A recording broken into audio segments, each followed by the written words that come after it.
मेरे गुरु महेश्वर शिव को मेरा प्रणाम है। इस कालखंड के प्रथम शिव के शिष्य हम सबों के परम आदरणीय वरेण्य गुरु भ्राता साहब श्री के चरणों में मेरा प्रणाम है। शक्ति स्वरूपा माँ नीलम आनंद जी के चरणों में मेरा प्रणाम है।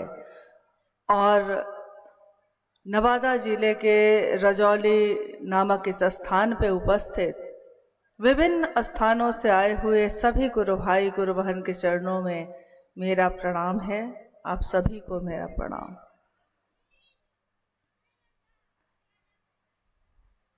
अपने गुरु महादेव की असीम दया से आज का ये शिव गुरु महोत्सव जो यहाँ आयोजित हुआ है,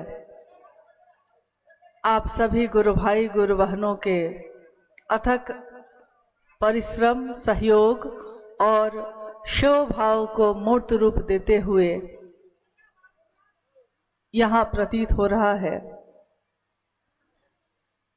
शिव गुरु महोत्सव आयोजित ही किया जाता है शिव शिष्यों के द्वारा अपने गुरु शिव के लिए कृतज्ञता ज्ञापित करने के लिए, कृतज्ञता व्यक्त करने के लिए।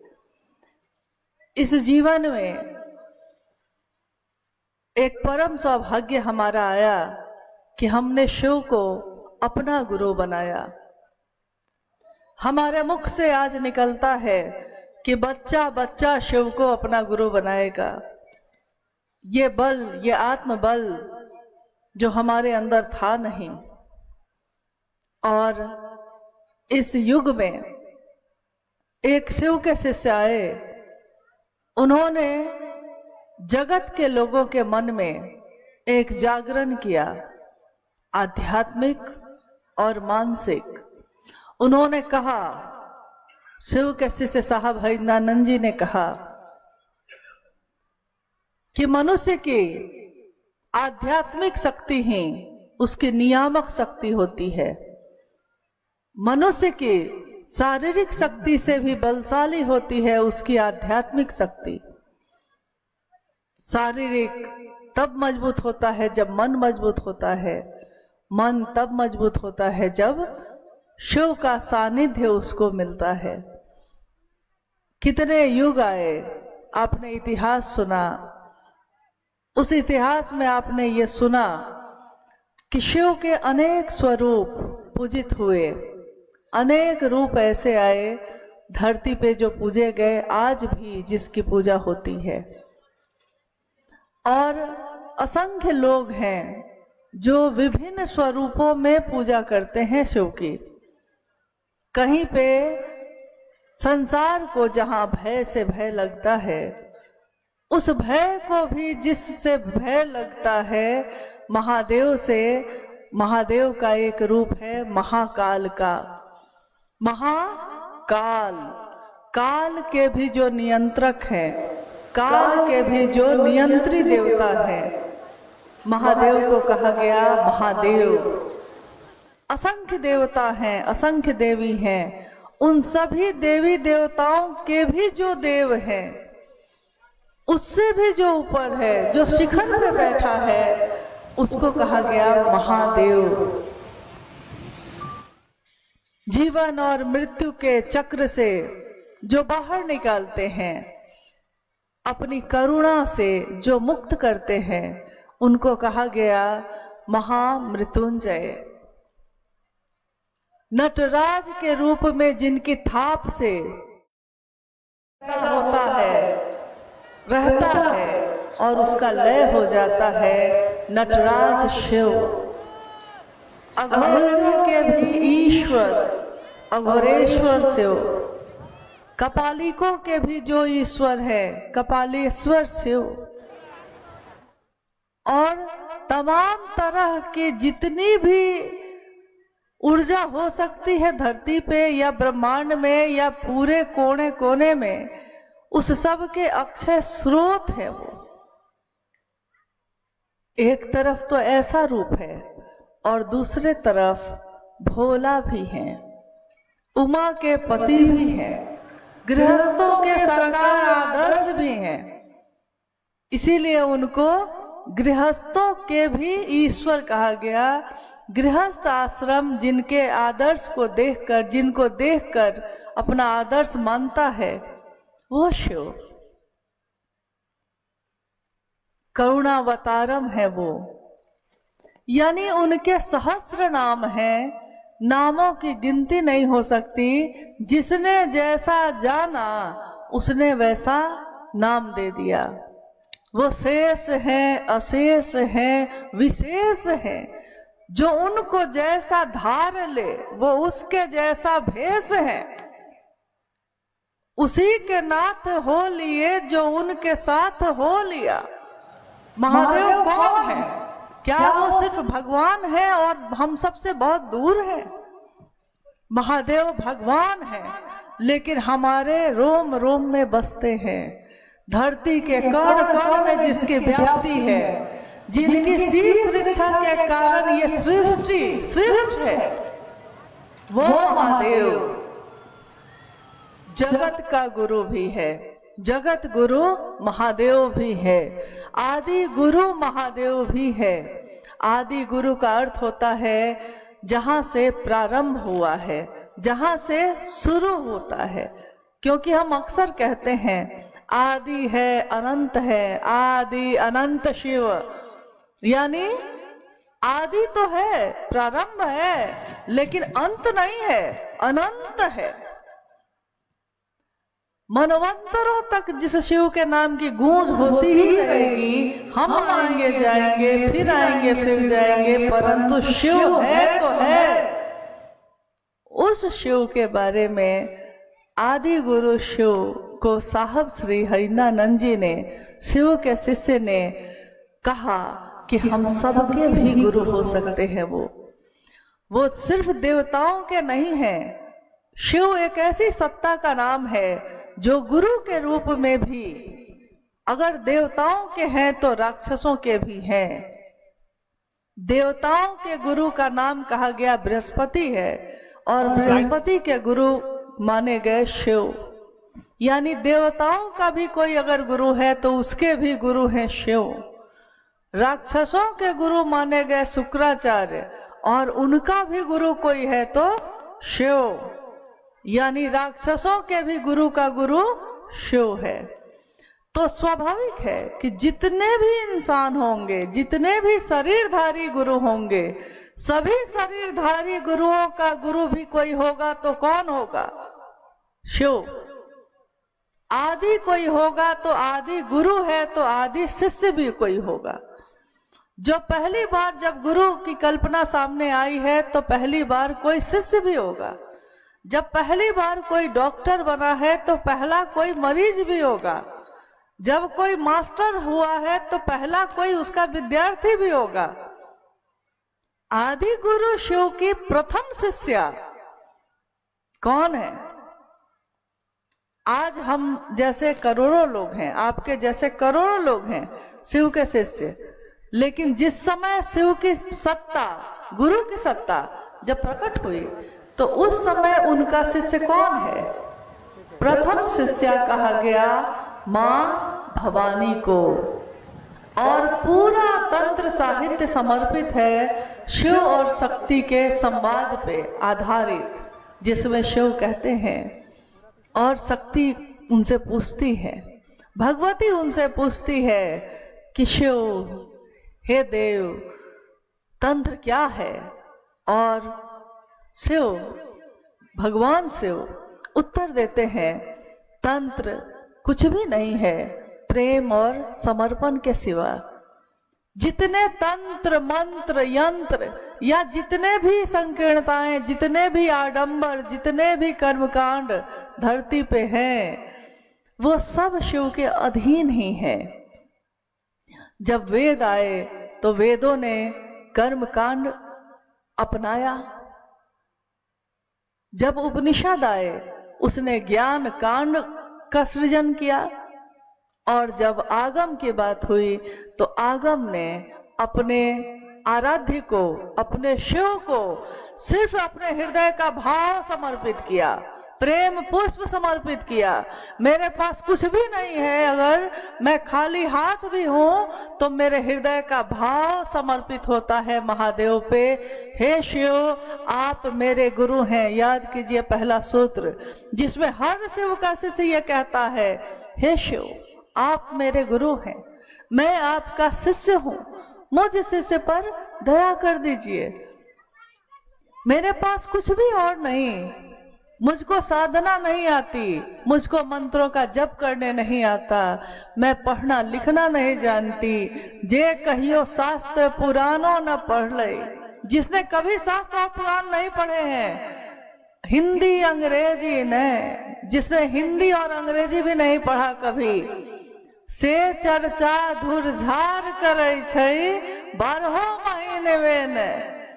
वो शिव की चर्चा कर रही है गली गली, वो गुरु भाई गुरु बहन हृदय खोलकर बोल रहे हैं और महादेव की चर्चा कर रहे हैं, हर जगह पे कर रहे हैं। लोग अमीर हैं, गरीब हैं, अलग जाति के हैं, अलग धर्म के हैं, अलग वर्ण अलग संप्रदाय के हैं, लेकिन जिसने शिव का सानिध्य प्राप्त कर लिया उसने जाना है कि अगर शिव मेरे साथ हैं तो कोई मुझसे ज्यादा नहीं जानता, क्योंकि शिव ज्ञान देते हैं तब शास्त्र आरेखित होते हैं। शिव अगर ज्ञान ना दे तो शास्त्र लिखे नहीं जा सकते।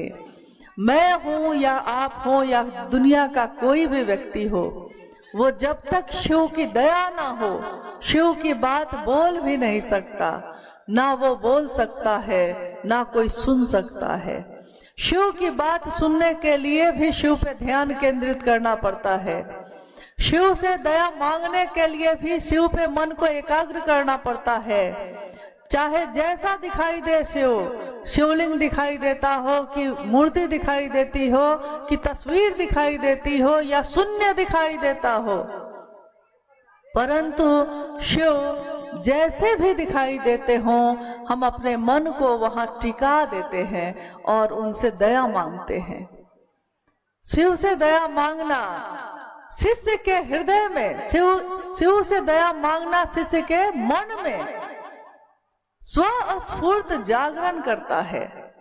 वो शिव जो मेरे आपके अंदर सोया है, जो धरती पे तो जगा हुआ है, मेरे लिए सोया हुआ है, वो जागता है।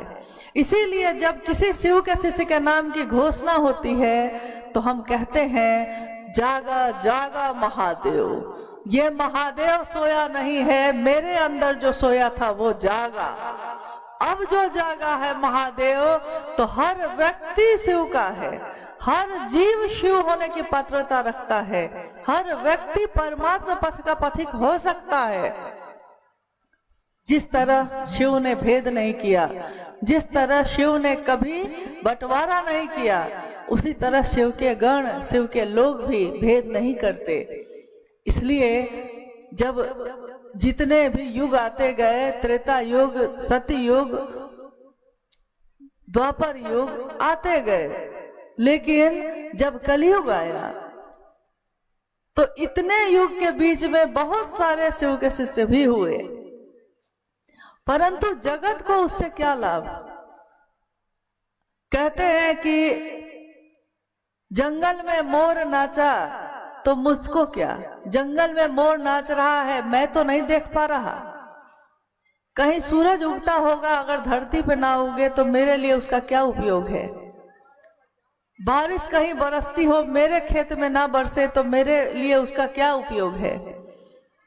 इस युग में, जिस युग में शिव के शिष्य साहब हरिनानंद जी का जन्म हुआ, उन्होंने ये जो गुप्त रहस्य बना हुआ था आज तक, जिसमें शिव तो गुरु थे, शिष्य भी थे, परंतु शिव तक पहुंचा कैसे जाएगा, इसके बीच में कोई पुल नहीं था, कोई रास्ता नहीं, कोई बताने वाला नहीं।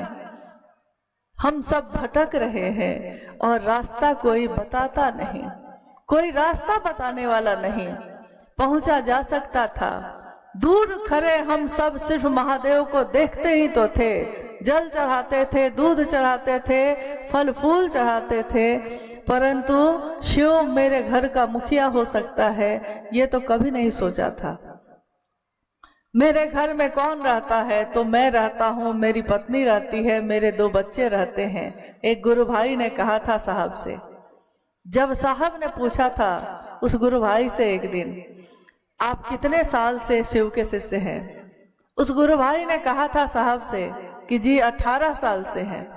साहब ने कहा आपके घर में कौन कौन रहता है? उस गुरु भाई ने साहब से कहा कि जी मैं रहता हूँ, मेरी पत्नी रहती है, 2 बच्चे रहते हैं। साहब ने कहा 18 साल से आपने रोज कहा होगा, प्रतिदिन कहा होगा, हे शिव आप मेरे गुरु हैं, मैं आपका शिष्य हूँ, मुझे शिष्य पर दया कर दीजिए। परंतु आज तक वो महादेव आपके घर का नहीं हो सका, आपके मुंह से ये नहीं निकल सका, आपको ये कलेजा नहीं है कि आप कहिए कि महादेव है मेरा और मैं हूं, मेरी पत्नी है और मेरे बच्चे हैं। आप कहते हैं साहब है मेरे और साहब आपके ना हो सके। आपने कहा दीदी है मेरी और दीदी नीलम आनंद आपके गीतों में धड़क नहीं सकी, आपके गीतों में उनका नाम नहीं गूंज सका। तो कैसी दीदी, कैसे साहब, कैसे महादेव? आज हर घर में जहां भी शिव की बात होती है, लोग कहते हैं कि क्यों साहब दीदी की तस्वीर लगाई है आपने। जहां भी तस्वीरें लगी रहती हैं तो कुछ लोग तो हर तरीके के होते हैं, वो पूछते हैं, कहते हैं कि दिल में है ही तो तस्वीर की क्या जरूरत। लेकिन तस्वीर भी उसी की लगती है जो दिल में होता है। जब दिल में कोई होगा ही नहीं तो उसकी तस्वीर कैसे लगाएंगे? तस्वीर एक प्रतीक है, परंतु वो तस्वीर मुझको याद दिलाती है। अगर महादेव भी दिल में ही है तो महादेव की तस्वीर क्यों लगा रहे हैं भाई साहब? महादेव की भी ना लगाइए। अगर दिल में ही सारी बातें हो जाती हैं तो शिव की चर्चा क्यों हो रही है? शिव की चर्चा हो ही रही है इसलिए क्योंकि ये दिल की बात जो शिव भाव से भरी हुई है वो दूसरों तक पहुंचानी है हमको और सही रास्ता बताना है। हर चीज का एक केंद्र होता है, अगर वो स्थिति केंद्र से बदल जाए तो तहस नहस हो जाता है। सूरज जो चमक रहा है इसकी भी एक धुरी है, अगर ये अपने धुरी से घूमना बंद कर दे तो सर्वनाश हो जाए। पृथ्वी जो अपने चक्र पे घूम रही है उसका भी एक केंद्र है, और अगर वो केंद्र से हट जाए तो भूकंप हो जाए, सब कुछ नष्ट हो जाए। साहब ने कहा शिव शिष्यता का मुख्यालय मैं हूं। लोग पूछते हैं मुख्यालय का अर्थ क्या होता है? मुख्यालय का अर्थ होता है मुख्य आलय, आलय का अर्थ होता है घर, आलय का अर्थ होता है केंद्र, मुख्य केंद्र। बहुत सारी जगहों पे जो चीजें होती हैं उन सभी चीजों को जो बांधती है, एक जगह करती है, वो होता है मुख्यालय।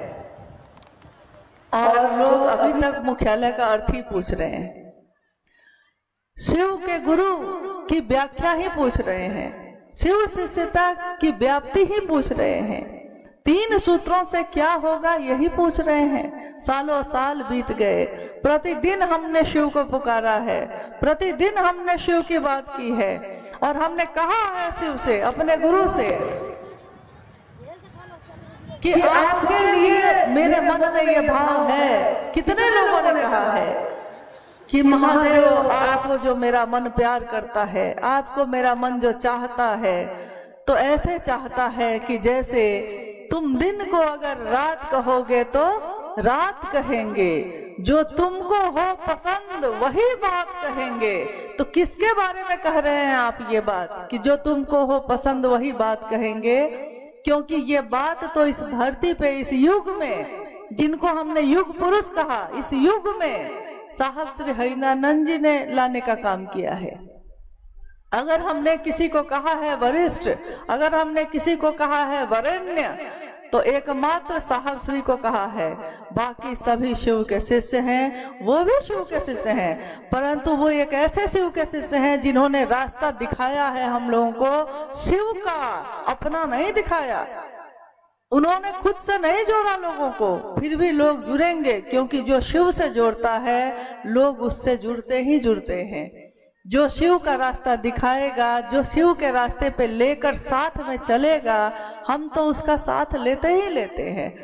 तो महादेव की शिष्यता जो आज व्याप्त है और जिनके कारण व्याप्त है, जिनको हमने कहा है युग पुरुष, पूरे युग को बदलने वाले, पूरे युग का दर्शन कराने वाले, जिनको युग पुरुष कहा जाता है, यानी पूरा युग जो शिव का युग होगा इसको बनाने वाले, ये पूरा कलयुग जो बीत रहा है, ये कौन सा युग है?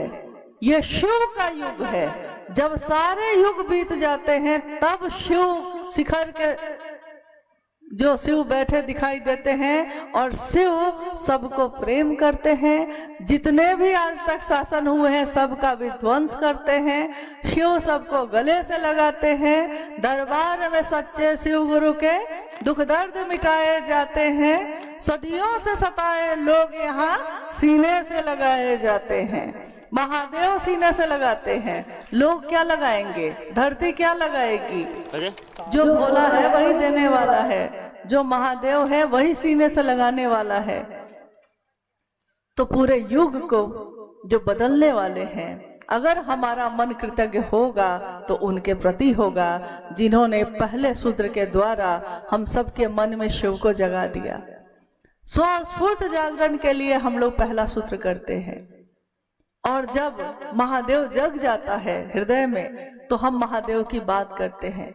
जब ग्लास में पानी भर जाएगा और पानी भरेगा तो पानी अब बाहर गिरने लगता है।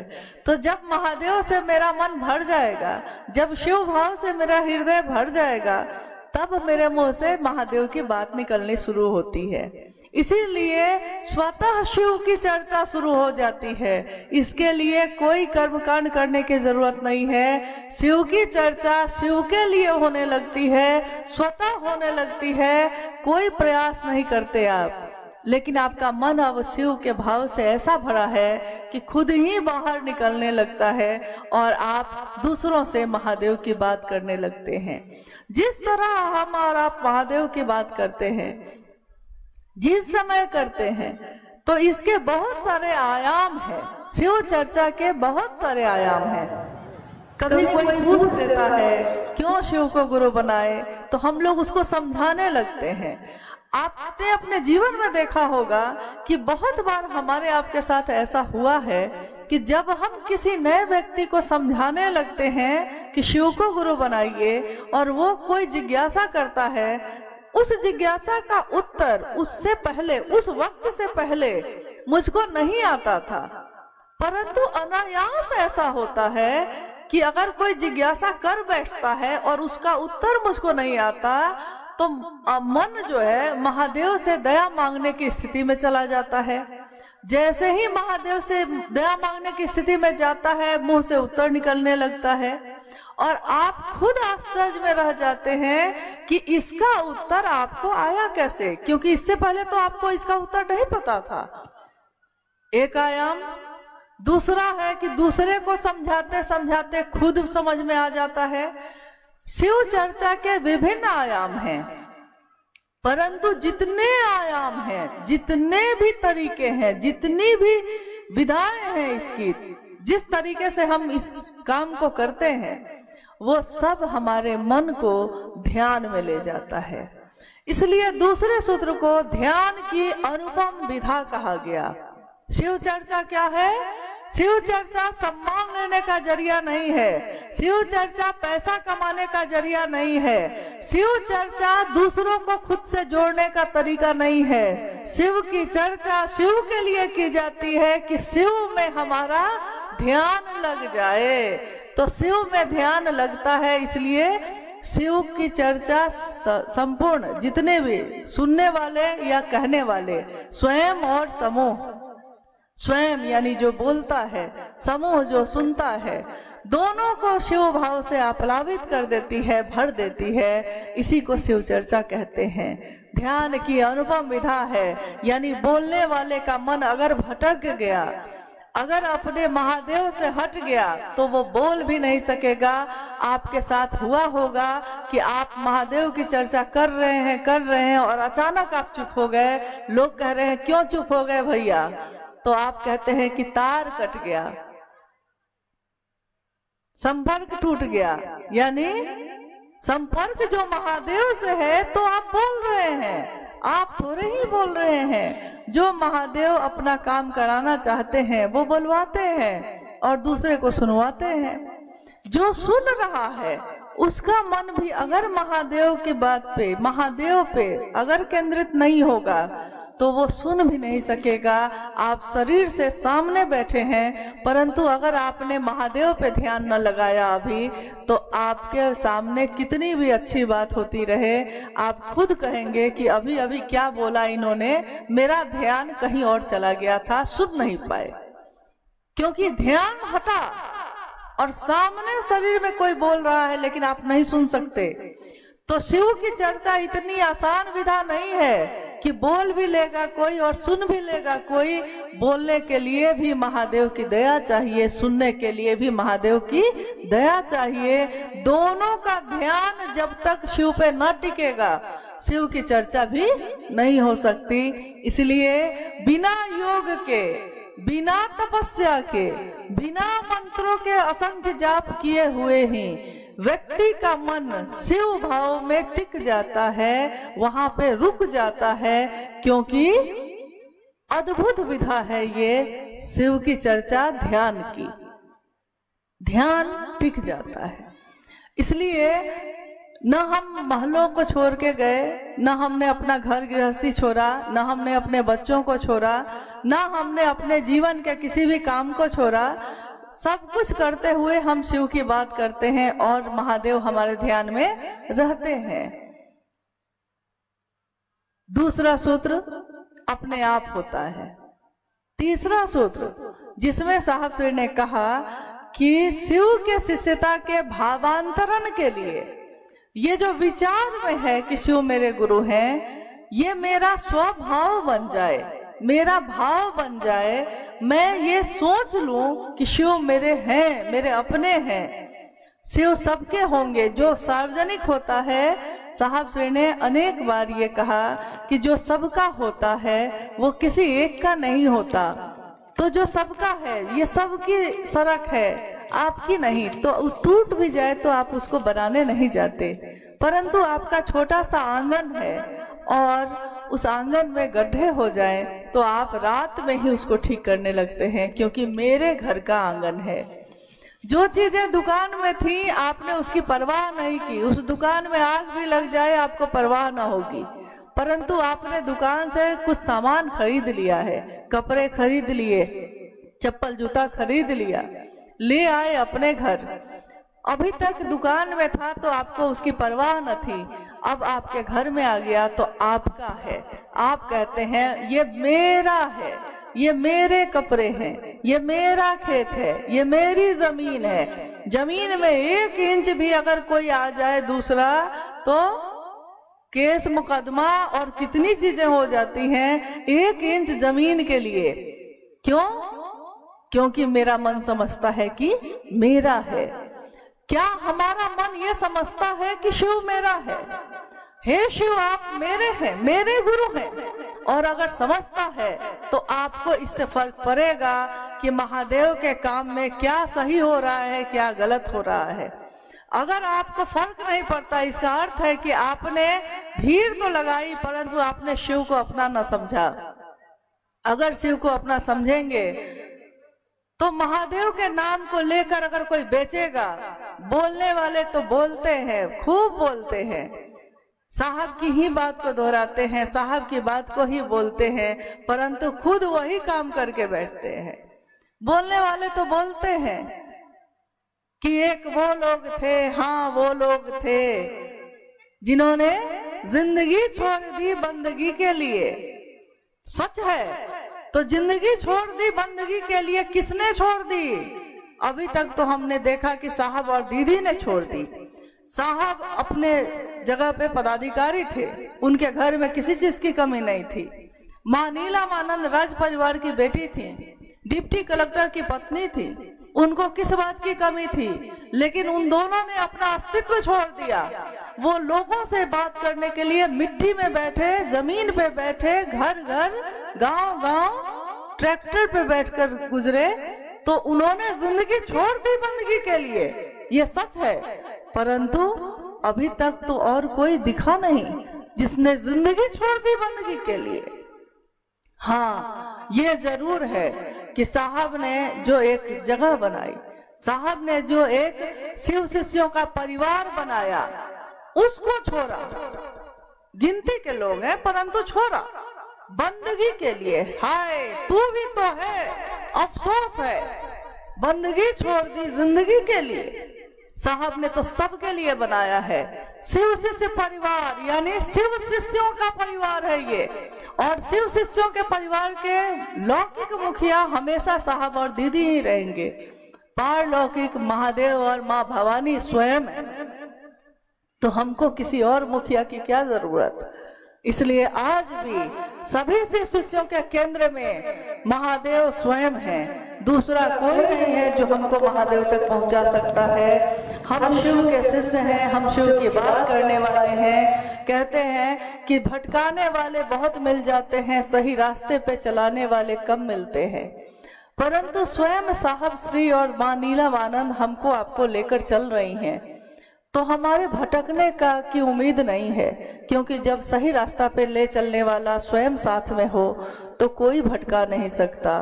परंतु फिर भी सजग रहना है, सावधान रहिए, क्योंकि बहुत सारे लोग हैं, हर तरीके के लोग हैं, सबकी अपनी मान्यताएं हैं, सबकी अपनी मनोकामना है, सब अपने अपने मन को लेके आते हैं। यहाँ कल रात में जब बात हो रही थी तो एक गुरुवान यहाँ बैठी हैं, इन्होंने पूछा कि अनुभूति कही जाए तो किसकी कही जाए? अनुभूति अगर कही जाए शिव शिष्यता को के लिए, शिव शिष्यों को जोड़ने के लिए, तो किसकी कही जाए? क्योंकि माँ नीलम आनंद जी ने जो कहा है कि जाइए आप अपनी अनुभूति बताइएगा, तो ये किसकी अनुभूति बताने की बात हो रही है? तो मैंने कहा कि साफ लिखा हुआ है, शिष्यानुभूति आलेख शिव शिष्य हरिंद्रानंद। शिव शिष्यता में हम किसकी बात को देखते हैं, किसकी बात को बोलते हैं, किसकी बात को पढ़ते हैं? हम शिव शिष्य साहब हरिंद्रानंद जी की बात को पढ़ते हैं, सुनते हैं और उसी को शिव चर्चाओं में बोलते हैं। सबने अपनी अपनी व्याख्या की है, परंतु बात होगी तब ना व्याख्या करिएगा। कोई शब्द होगा, कोई वाक्य होगा, तब ना उस वाक्य की व्याख्या आप कर सकिएगा। वाक्य लिखा किसने? साहब ने लिखा है, तो जिसने लिखा है भाव भी उसी के होंगे, तो व्याख्या भी करिएगा तो उसी के भाव की व्याख्या करिएगा ना। अगर हम अपने अनुसार करने लगेंगे तो अर्थ का अनर्थ हो जाता है। उन्हीं की बोली हुई बात, उन्हीं की लिखी हुई बात सही व्याख्या करनी है तो करिए। क्योंकि कभी कभी क्या होता है कि एक कॉमा, एक फुल स्टॉप हटाने से अर्थ का अनर्थ हो जाता है। एक वाक्य है, रोको कॉमा जाने मत दो, रोको मत जाने दो, लेकिन कॉमा किसी ने हटाकर आगे बढ़ा दिया तो वाक्य बदल गया। रोको मत जाने दो, वाक्य बदल गया। तो अगर किसी के बात को समझना होगा तो हमको आपको साहब के दृष्टि से उस बात को समझनी होगी। शिव शिष्यता की विचारधारा जो आज सोच है सबकी, ये किसकी सोच है, इसका गूढ़ रहस्य क्या है, किसके द्वारा ये समझने की जरूरत है, तो हमको समझना होगा अगर, तो स्वयं साहब श्री के द्वारा समझना होगा। हम लोगों की बात को ढोते रहते हैं, लोगों की बात को लेके चलते रहते हैं और उस बात को ही भूल जाते हैं कि अगर आपका चित्त, अगर आपका मन शिव का शिष्य नहीं हुआ है, तब आपके मन पे किसी बात का प्रभाव हो सकता है। परंतु अगर शिव का शिष्य हो गया है तो कोई उसका दुश्मन नहीं हो सकता, कोई उसका पराया नहीं हो सकता। शिव के शिष्य के लिए सभी लोग वसुधैव कुटुम्बकम, सारी दुनिया उसका अपना कुटुंब है, अपने लोग हैं, दूसरे नहीं हो सकते। क्योंकि साहब ने जो कहा है उसके अनुसार उसके अंदर का भाव समझना होगा। एक गुरु की बात है कि एक गुरु ने अपने शिष्यों को कहा कि स्त्री का स्पर्श मत करना, किसी महिला को छूना नहीं है, किसी स्त्री का स्पर्श नहीं करना है। तो यही उनके गुरुकुल की परंपरा थी। एक बार उसके 2 शिष्य कहीं गए हुए थे, आने में तूफान हो गया, बारिश होने लगी, नदी पार करनी थी। नदी के पास पहुंचे तो उन्होंने देखा कि एक युवती, नव युवती भीगती हुई कांपते हुए खड़ी है नदी के किनारे। तो एक शिष्य को तुरंत याद आया कि गुरु ने कहा था कि स्त्री का स्पर्श नहीं करना है। तो उसने तो उससे पूछा भी नहीं, लेकिन दूसरे शिष्य ने पूछा कि क्या बात है, आप कोई कष्ट में हैं? तो उस स्त्री ने, उस नवयुवती ने कहा उसको, शिष्य को, कि हाँ, इधर रात हो गई है और नदी के उस पार जाना है, तैरना मुझको आता नहीं है, नाव वाला जा चुका है, नाव वाला भी नहीं है, तैरने भी नहीं आता है, और मैं कैसे घर जाऊं ये समझ में नहीं आ रहा। इन दोनों शिष्यों को तैरना आता था। तो उस दूसरे शिष्य ने कहा, इसमें क्या बात है, आप मेरे कंधे पे आ जाइए, मैं आपको तैर कर उस पार पहुंचा दूंगा। तो वो युवती इसके कंधे को पकड़ के बैठ गई, पीठ पे बैठ गई, और तैरते हुए दोनों नदी के उस पार पहुंचा। दूसरे शिष्य ने नवयुवती को अपने पीठ से उतारा, दोनों फिर चल दिए। जैसे ही चले तो पहले शिष्य ने कहा दूसरे को कि तुमने जो आज किया है ना, चलो गुरुजी को बताता हूं। तो दूसरे शिष्य ने कहा कि मैंने क्या किया है? तो पहले ने कहा कि गुरुजी ने कहा था ना स्त्री को स्पर्श मत करना, और तुमने स्पर्श किया है, तुमने तो पीठ पे ही बैठा लिया है, पूरे रास्ते भीगते हुए आए, पीठ पे बिठा के आए, चलो आज के आज तुमको गुरुजी को बताते हैं।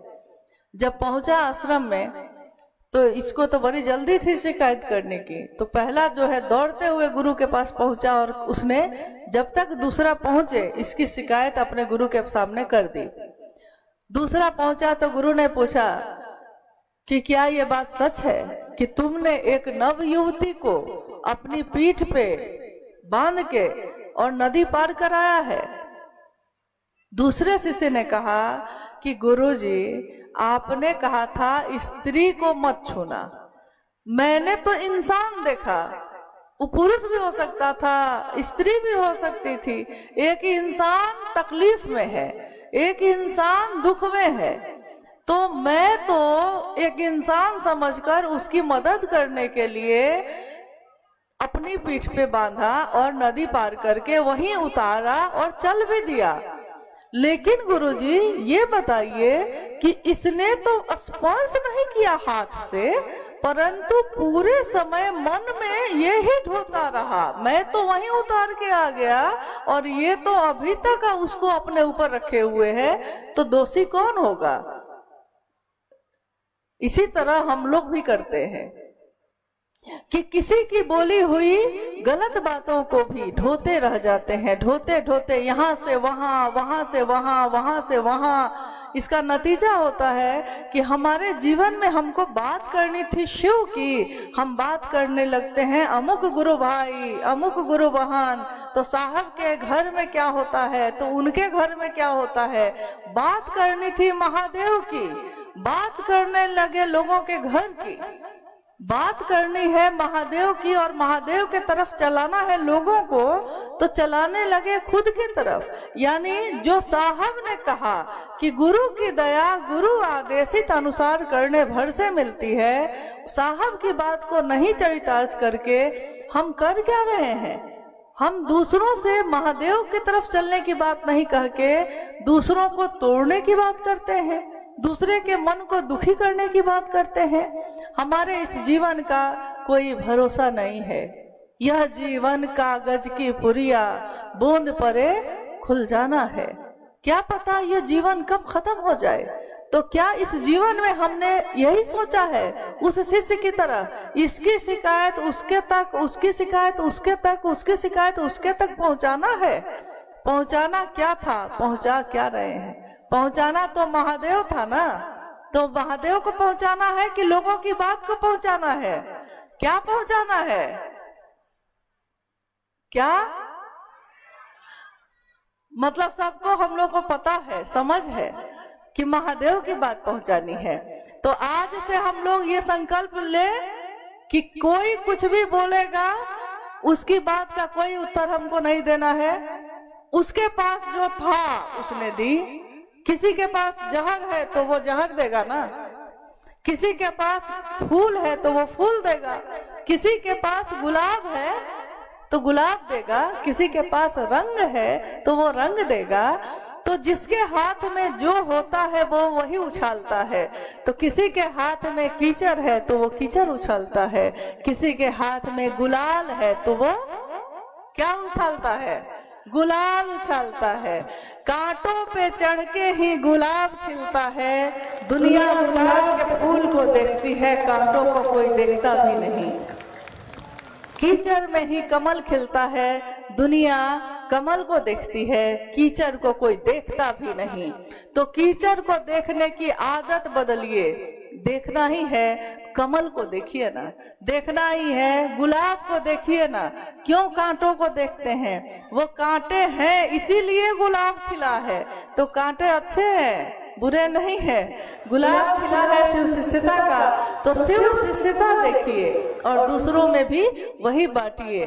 काम अभी बहुत बाकी है। महादेव का संदेश अभी बहुत जगहों पे जाना बाकी है और हम लोग जो है छोटी छोटी बातों पे उलझे हुए हैं। लोग शिव शिष्यता के रास्ते पे चल के बैठ जा रहे हैं। अगर करना ही है तो उनकी मदद करिए। जो शिष्य की राह पे चल पड़े हैं अगर, तो साथ चलने चलाने का वादा करो।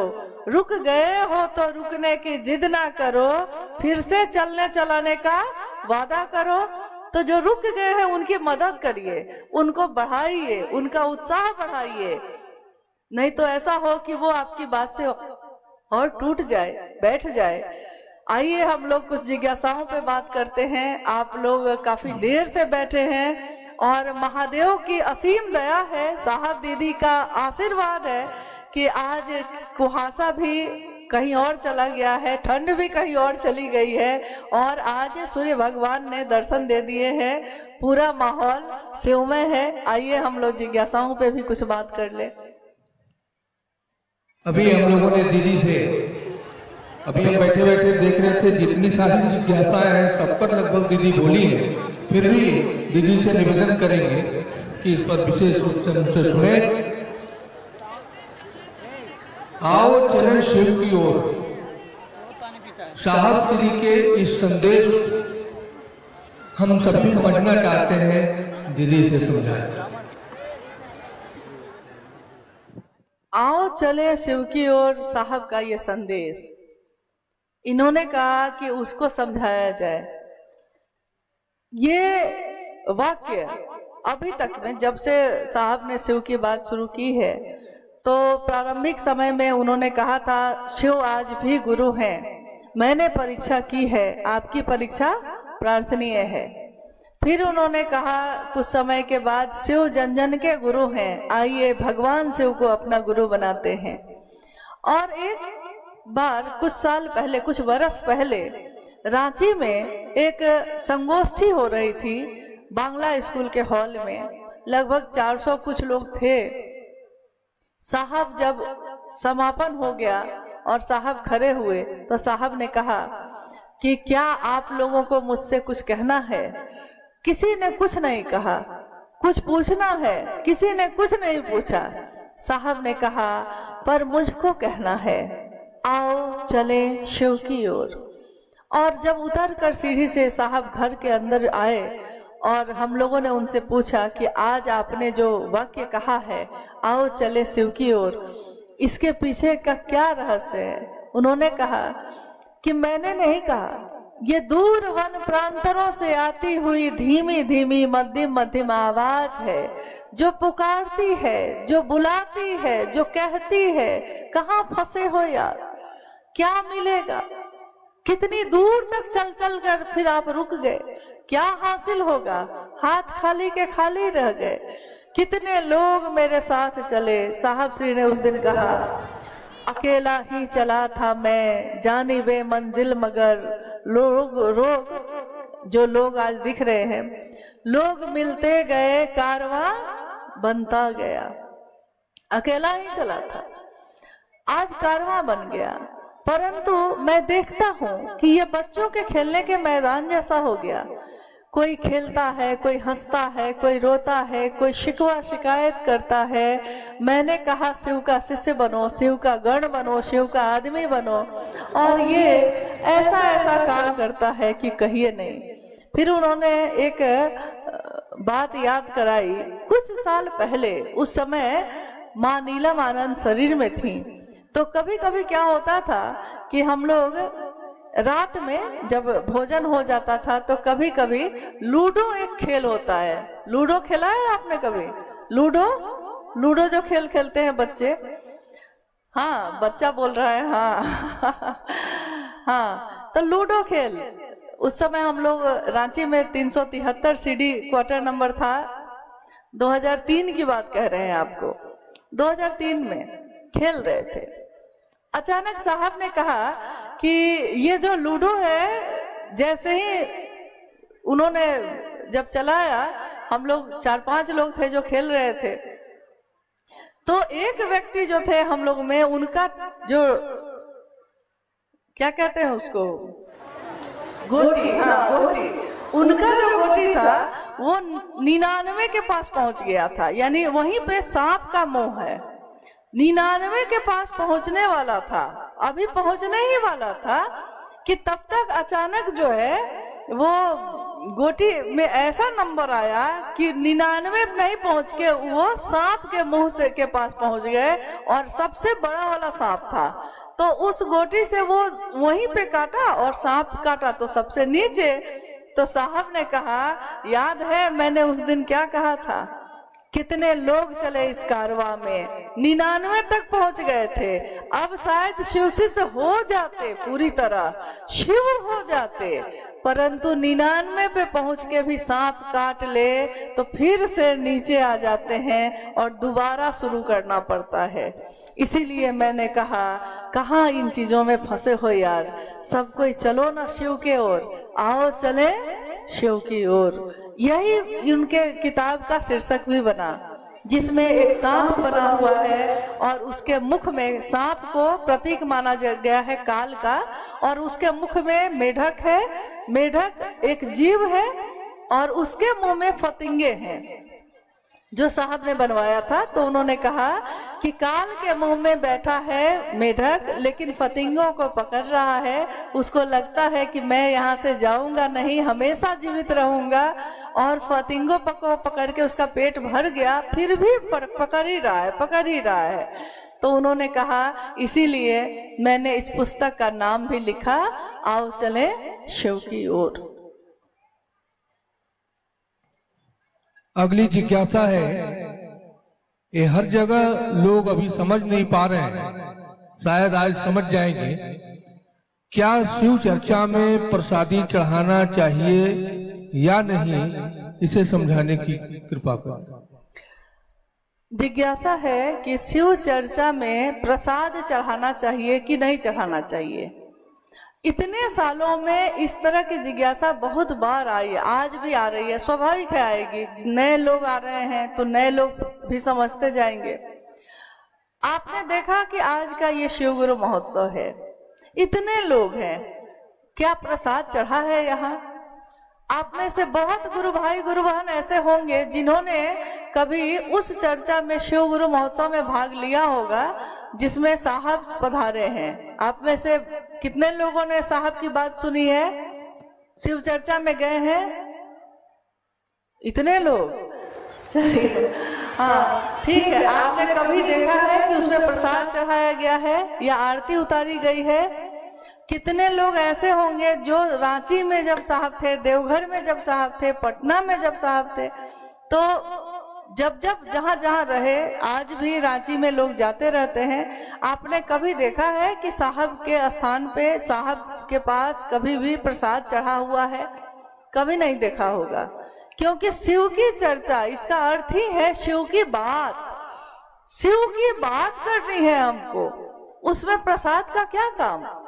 लेकिन आप अगर अपने घर में हैं और आप घर में 10 आदमी आए हैं, साप्ताहिक चर्चा घर में है, आप चाहते हैं चाय बिस्किट खिलाना, खिला दीजिए।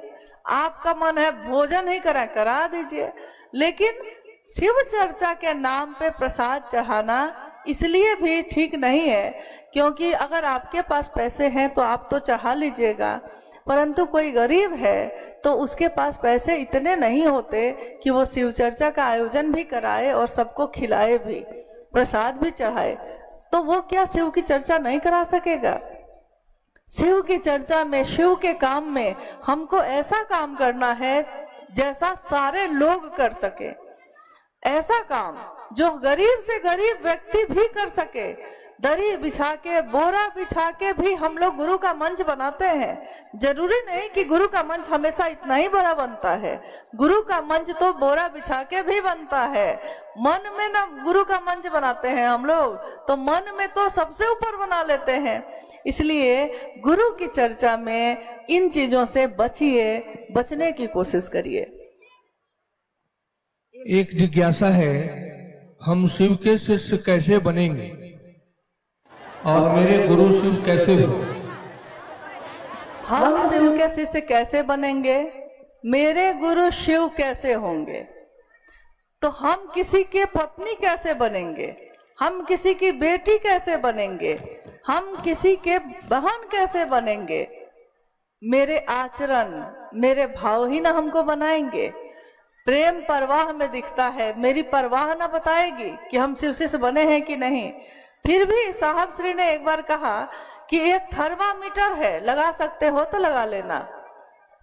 24 घंटे में एक बार भी अगर आपका मन शिव की परिधि में जाता है, 24 घंटे में सुबह से आंख खुलने से लेकर आंख बंद होने तक, शाम में, रात में सोने तक, नींद में भी अगर ये 24 घंटे में बार बार आपका मन कभी ना कभी शिव के पास जाता है, प्रणाम करता है, दया मांगता है, शिव की चर्चा करता है, शिव की चर्चा सुनता है, कुछ नहीं तो घर का काम करते हुए भी शिव के ऊपर आपका ध्यान चला जाता है, तो 24 घंटे में अगर 4 घंटा भी पूरा मिलाकर, यानी 2 मिनट, 5 मिनट, 10 मिनट सब मिला के अगर 4 घंटा भी, 24 घंटे में सोच लीजिए 4 घंटा भी अगर महादेव पे ध्यान जाता है, तो समझिए कि आप शिव शिष्य हो गए। तभी आपको शिव याद आते हैं, तभी आपको अपनी शिष्यता याद आती है,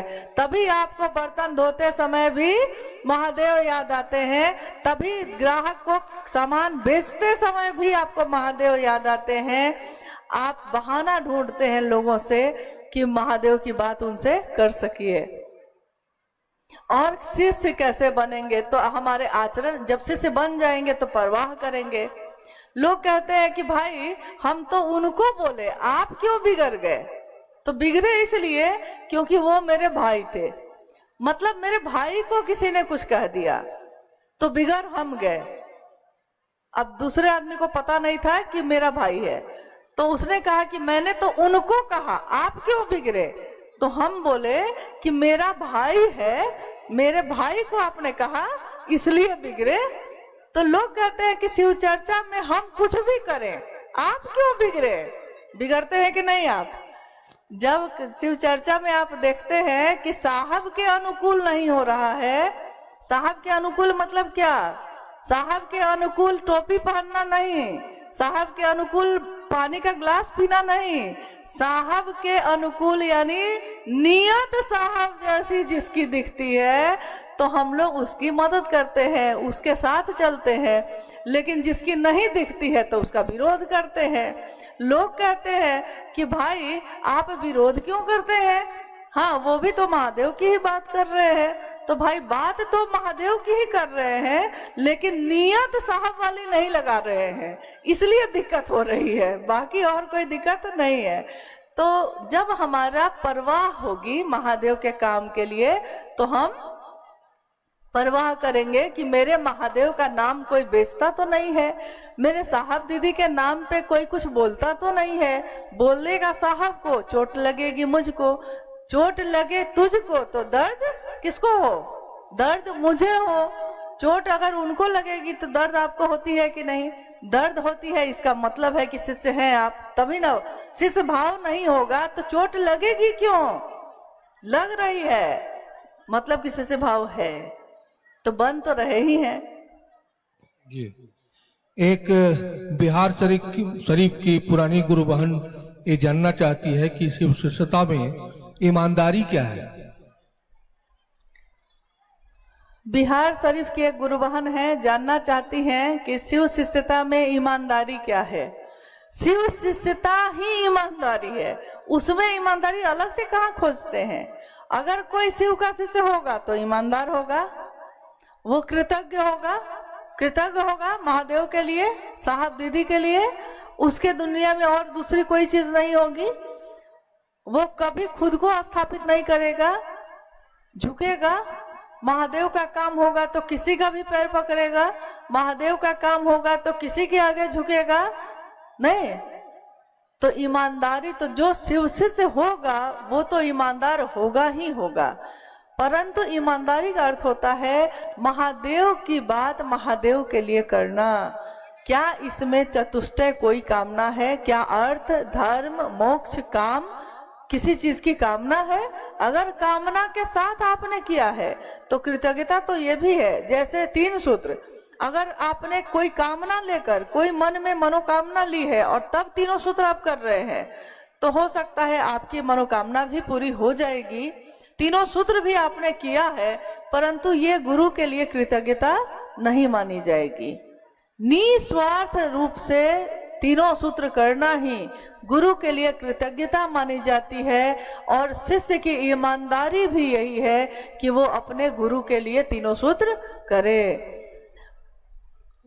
और अंतिम जिज्ञासा है, सचमुच शिव भाव के शिखर की तलहटी में मानव मन की संपूर्ण संकीर्णताएं तिरोहित हो जाती हैं, लोग समझना चाहते हैं। शिव भाव के शिखर की तलहटी में ही समस्त संकीर्णताएं तिरोहित हो जाती हैं। कैसे? ये पंक्ति है शिष्यानुभूति की। कहते हैं कि जब जब संकीर्णता, रूढ़िवादिता के पास में जब इंसान बंधता है, तब तब कहीं ना कहीं एक ऊर्जा का प्रस्फुटन होता है जो इन सभी तरह के बंधनों से हमको मुक्त करता है।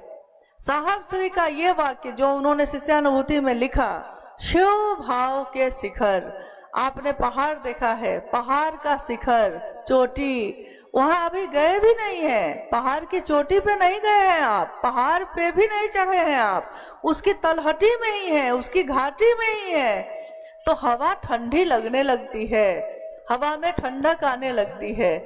तो उसी तरह जब हम शिव भाव के नजदीक जाते हैं, थोड़ा निकट होते हैं, तो हमारे मन से स्वतः समस्त संकीर्णताएं तिरोहित, यानी अपने आप कपूर की तरह अपने आप घुलने लगती है, खत्म होने लगती है। हम पूछना भूल जाते हैं। अब पहले हम पूछते थे आप कौन जाति हैं, आप कौन धर्म है, आप कहाँ से आए हैं, अमीर हैं, गरीब हैं, वर्ण पूछते थे। लेकिन अब हम कुछ भी नहीं पूछते, हम बस इतनी बात करते हैं, आपने महादेव को गुरु बनाया है और आप शिव के शिष्य हैं, अरे आप तो गुरु बहन हैं, अरे आप तो गुरु भाई हैं, कह के हम लोग गले से लगा लेते हैं। यानी शिव शिष्यता ने हम सबको एक कर दिया, सारी संकीर्णताएं, सारे बंधन खत्म हुए और सारे शिव के शिष्य एक भाव से, जिसके बारे में साहब श्री ने कहा कि ऋग्वेद की अंतिम ऋचा है कि हम सभी की सभा एक हो, शिव शिष्यों की सभा एक हो, साहब श्री ने कहा कि शिव शिष्यता का जो भाव है वो हम सभी के हृदय में एक जैसा ही संचरित हो, हम सब का रास्ता एक हो, हमारी मंजिल एक हो। मंजिल है भगवान शिव स्वयं, रास्ता है शिव की शिष्यता का राजमार्ग। इस राजमार्ग के पे दुनिया के सारे लोग चलेंगे, तब भी कहीं कोई जाम नहीं है, कहीं कोई हलचल नहीं है, सारे लोग शिव तक ही पहुंचेंगे। इसलिए जब हमारा रास्ता एक होता है, हमारा संकल्प अपना अपना है, अपने संकल्प को लेकर हम सभी शिव के शिष्य इस रास्ते पे बढ़ रहे हैं, चल रहे हैं। मंजिल मिलेगी जरूर, इसकी जुस्तजू में है, चलते जा रहे हैं। मंजिल जब मिल जाएगी, वो महादेव जब मिल जाएंगे, तो उनकी दया के अतल गहराइयों में सभी शिष्यों का, समस्त शिव शिष्यों का मन समाहित होता ही रहेगा, डूबता ही रहेगा। इसी की कामना है, इसी की कामना के साथ कि हम सभी शिव शिष्यों का जीवन शिवमय हो, सुखमय हो। शिव के शिष्य बनकर हम जगत में रोशनी लेकर जाएं। हम जिसके घर पहुंचे उसके घर में अगर अंधेरा हो तो रोशनी हो, क्योंकि आपके हाथों में, आपके हृदय में, आपके मन में शिव शिष्यता की रोशनी है। तो ये रोशनी लेकर आप जहां भी जाएंगे, हम जहां भी जाएंगे, अंधेरा खुद ही दूर हो जाएगा, रोशनी खुद ही आ जाएगी। चलिए, आप सभी के अथक परिश्रम से आज का ये शिव गुरु महोत्सव हो सका, आयोजित हो सका। आप सब भारी मात्रा में यहाँ बैठे हुए हैं, तो मेरा अनुरोध है कि आप सभी गुरु भाई, गुरु बहन बहुत ही संतुलित, बहुत धीमे धीमे कदमों से लौटिएगा। सभी अपने भाई हैं, बहन हैं, धीमे धीमे धीमे धीमे लौटिए। महादेव लेकर ही आइएगा, महादेव लेकर ही जाइएगा। और अपने साहब और दीदी के संकल्प पे अपना संकल्प लेकर महादेव की तरफ चलते जाइए। हम सबका जीवन शिवमय हो, सुखमय हो। आप सभी के जीवन में, आप सभी के चरणों में मेरा प्रणाम।